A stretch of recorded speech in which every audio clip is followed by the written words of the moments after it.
అమెరికాలోని Saint Louis Venkateswara స్వామి ఆలయ బ్రహ్మోత్సవాలు వైభవంగా జరుగుతున్నాయి. 3వ రోజు హోమాలు, పూజలు, వాహన సేవలను ఘనంగా నిర్వహించారు. ఉదయం కుంభారాధనం, ఆ తర్వాత ఉక్త హోమం నిర్వహించి హనుమంత వాహనంపై కోదండధారిగా ఆసీనులైన వెంకటేశ్వరుని ఆలయ మాడవీధుల్లో ఊరేగించారు.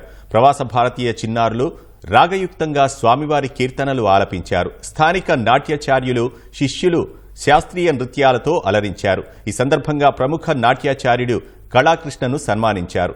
సాయంకాల హోమ సమయంలో వడగళ్ల వాన కురిసింది. అనంతరం సహస్ర దీపాలంకరణ, ఊంజల్ సేవ, గరుడవాహన సేవలు నిర్వహించి భక్తులకు తీర్థ ప్రసాదాలు అందజేశారు.